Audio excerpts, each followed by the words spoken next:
From about 18,000 until 10,000 BC, long before Stonehenge and the pyramids, back when mammoths and saber-toothed cats still roamed the earth, prehistoric people painted deep inside caves in this part of Europe. These weren't just crude doodles, but huge and sophisticated projects, executed by artists and supported by an impressive culture, the Magdalenians.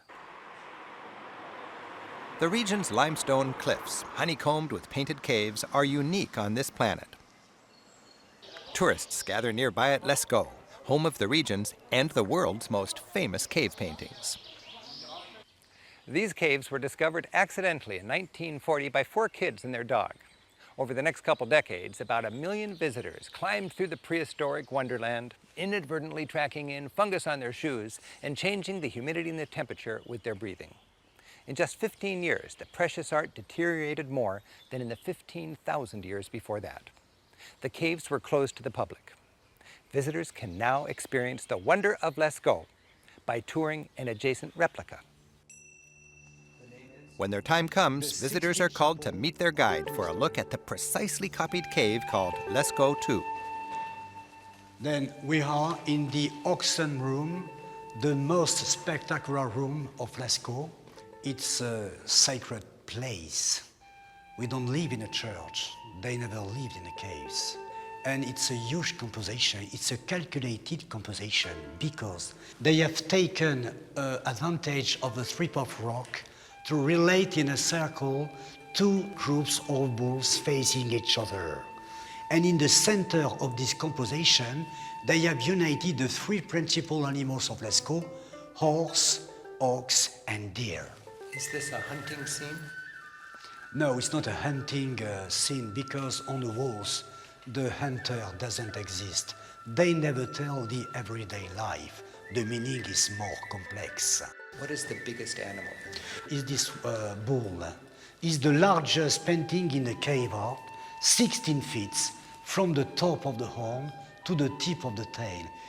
The guide explains that this 600-animal multi-cave composition was the work of a complex society, the Magdalenians. Their culture allowed for skilled artists to work over an extended period of time in this sacred place. They fix maybe on the walls a dream, a myth, a knowledge, and the image will be able to across generations. The image becomes the memory of the society. The art of Lascaux is supposed to be around 17,000 years old. But compared to the beginning of the humanity, which was born in Africa 3 million years ago, Lascaux, it was yesterday. They were like us. The region has many more examples of prehistoric cave painting, and the nearby National Museum of Prehistory provides an instructive background. This modern museum houses over 18,000 bones, stones, and fascinating little doodads, all uncovered locally. Artifacts are originals and show that while the Magdalenian people lived 15,000 years ago, they were far more advanced than your textbook cavemen. Skeletons were discovered draped in delicate jewelry. Stag teeth and tiny shells were, it seems, lovingly drilled to be strung into necklaces. These barbed spearheads and fishhooks would work well today. Finely carved spear throwers show impressive realism for something 3 times as old as the oldest pyramids. Imagine flickering flames from these oil lamps lighting those art-covered caverns. Today, as we ponder the prehistoric caves and the artifacts of the Magdalenian people here in the Dordogne, we can marvel at how much we actually have in common with these people and how sophisticated their culture was so long ago. While its cities are packed with important sights, Provençal life feels rooted in its countryside, small towns and vibrant markets. Its famous fields of lavender and sunflowers inspire painters. Its howling mistral wind can, as they say, blow the ears off a donkey. And its coveted Côte du Rhône wines showcase this region's confident mastery of good living. And around here, good living is never far from nature.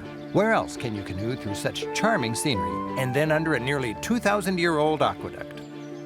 This region's evocative Roman ruins make history part of the picnic.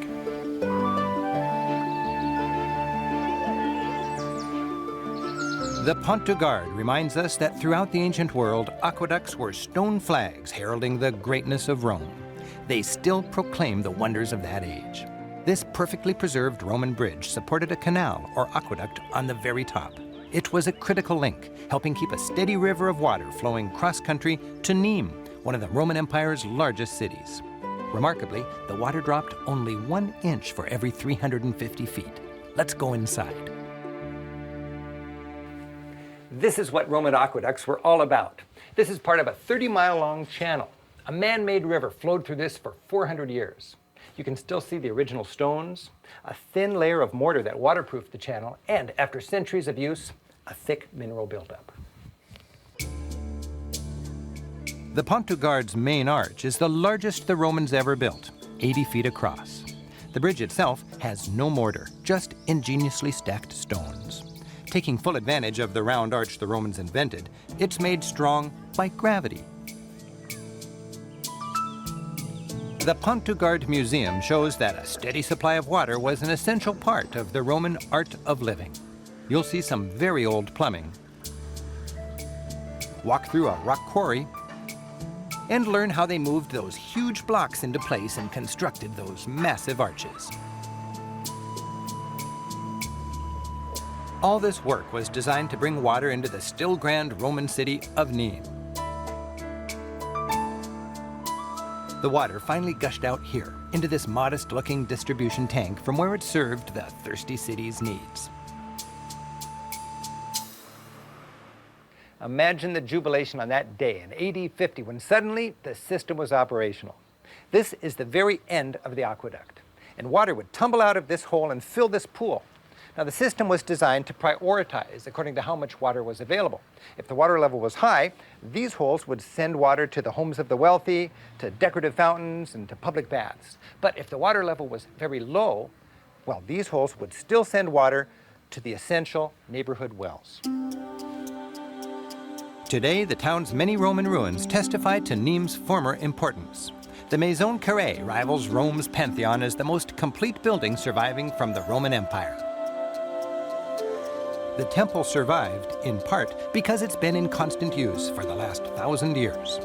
The lettering across the front is long gone, but the remaining nail holes presented archaeologists with a fun challenge. Match the pattern of the nail holes to the letter it once held. And they solved the puzzle. They determined that the temple was built to honor Caius and Lucius, the grandsons of Emperor Augustus. And from that information, they dated the temple to the year 4 AD.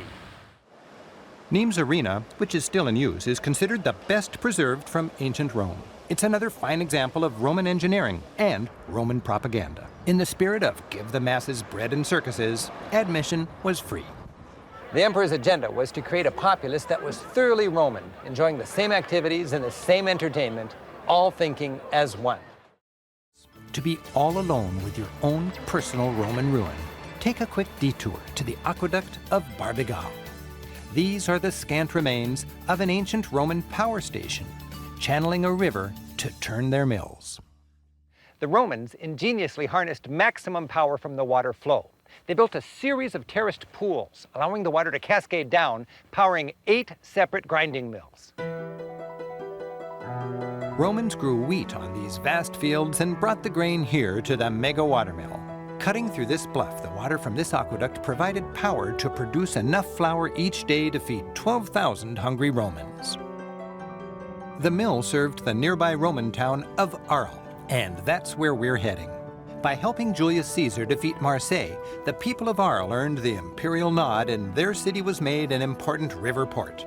With its strategic bridge over the Rhone River, Arles was a key stop on the Roman road from Italy to Spain. After being a trading center for centuries, Arles became a sleepy town of little importance in the 1700s.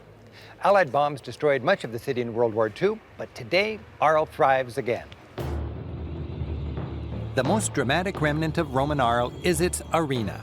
Imagine the roar of the fans packing this place nearly 2,000 years ago as gladiators battled wild animals. walls.